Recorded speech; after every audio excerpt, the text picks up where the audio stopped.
Welcome to our Learning Through Place presentation. Our rabbit hole journey began with the Week 5 material on industrial work, specifically relating to the Bristol bus boycott. However, it is worth mentioning right at the start that our rabbit hole did not proceed along a straightforward downhill path. Rather, we developed different lines of inquiry that interlinked as we progressed through the module. Therefore, although our initial rabbit hole research focused on the Bristol bus boycott, we ended up focusing on the Seven Saints murals by Michelle Curtis, and specifically how the murals represent the St Paul's community. We were inspired by Ian to draw a rabbit hole diagram shown on the slide to represent our journey.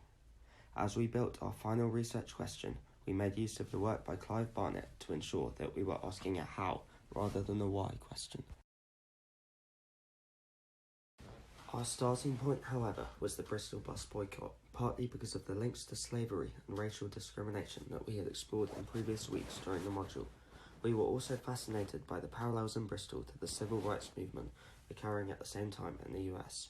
We read Claire Mansour's paper on the cross-national diffusion of the American civil rights movement and learnt that the day of the Bristol boycott coincided with Martin Luther King's infamous "I Have a Dream" speech, demonstrating that the bus boycott was occurring within a global context, rather than just being constrained within Bristol. However, we thought that our key questions were too broad, and so we then decided to concentrate our research further on Roy Hackett himself, as we deemed him a crucial figure in SSD's modern history. We explored original first-hand newspaper reports published at the time, as well as reading Madge Dresser's paper, and we watched Sky News YouTube videos of Roy Hackett, which allowed us to learn more about his life and experiences in Bristol. Our investigation continued to evolve, and we learnt that Roy Hackett was one of the characters depicted on the Seven Saints murals, which depict the 7 founders of the St Paul's Carnival, which began in 1968 and celebrates Afro-Caribbean history and culture annually. Therefore, before we went on our field trip to Bristol, we decided that we wanted to prioritise our investigation into the Seven Saints murals. We used a mix of different research methods, and we started by utilising the platform Google Scholar to identify relevant academic literature. We read Doreen Massey's A Global Sense of Place and learnt about time-to-space compression, which stresses how the ethnic makeup of certain places changes over time, which was relevant to the West Indian community and the St Paul's area.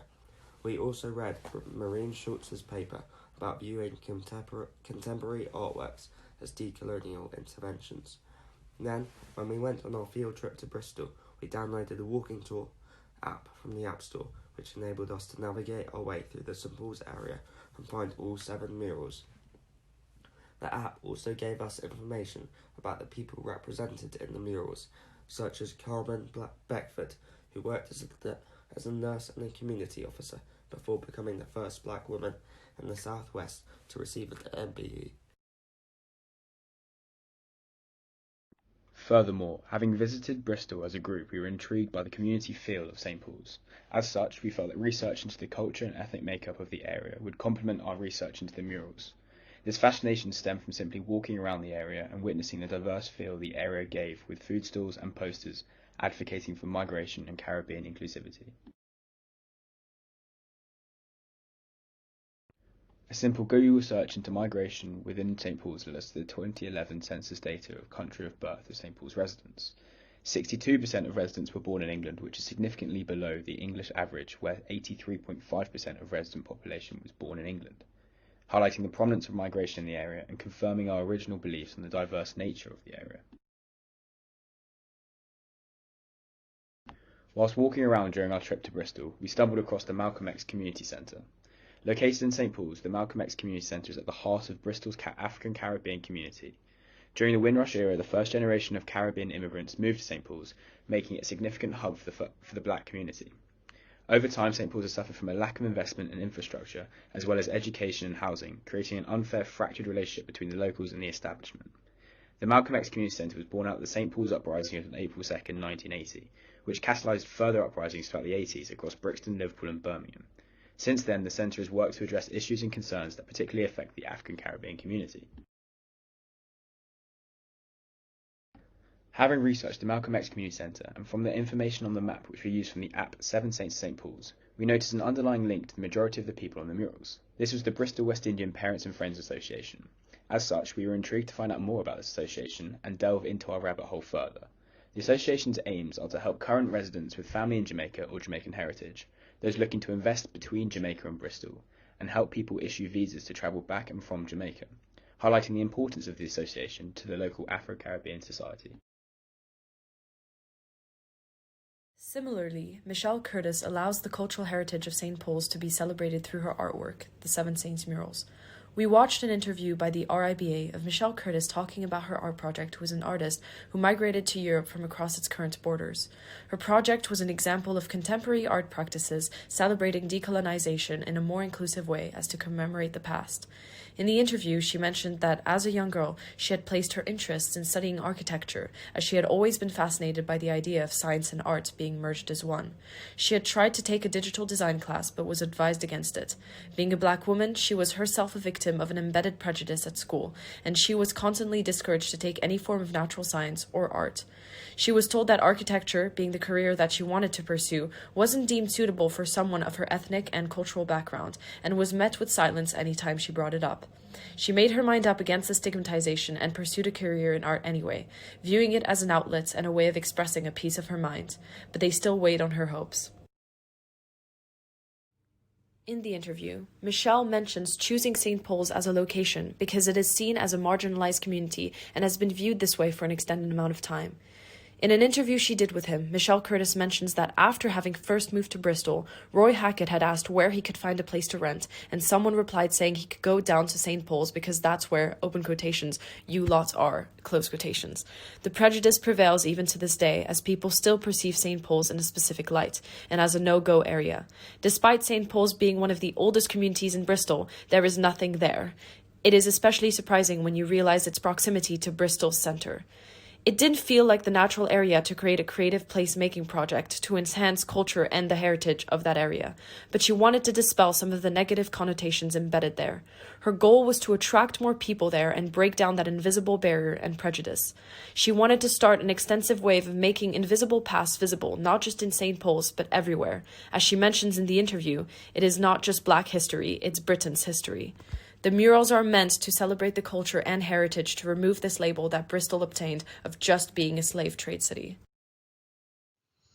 Leading on from this question, why Michelle Curtis decided to pick St. Paul's for the Seven Saints, we further delved into the subject.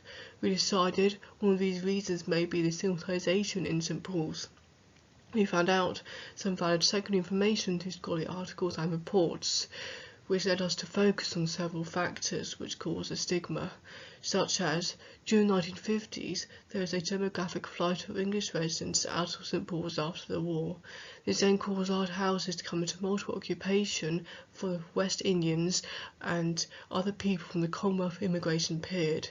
Racial discrimination then developed in public and private housing sectors, although Price, 1979, pointed out that most West Indians did not live in St. Paul's, and instead St. Paul's acted as a gateway district for migrants. So this stigmatization of a black ghetto may not be true. Over half of St. Paul's residents are white, and percentage of black people in St. Paul's has been falling, shown in recent trends. Originally, St. Paul's has been described as a place of shame and deviant behaviour because of high numbers of black people. This is not truly effective and is biased, as discussed by Price. During the 1980s, Bristol was one of the first urban districts in Britain to contain riots due to discrimination. It was caused by racist policing with more stop-and-search tactics and raids of black institutions. When the police force raided one of St. Paul's black community cafes, their behaviour was considered awful.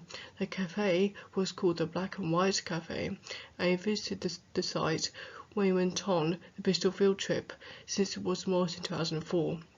It was home to also one of the most prolific drug dens in the 2000s and the centre of turf wars in the 1990s, but it was a key pivotal point for the 1980s riots also.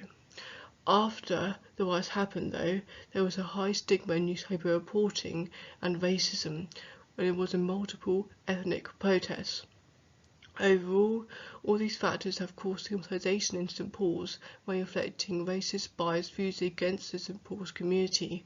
Curtis may decide to produce the Seven Saints in St Paul's to represent these prolonged racist views and stigma of black history, where racism and stigmatisation previously led to the Bristol bus boycott.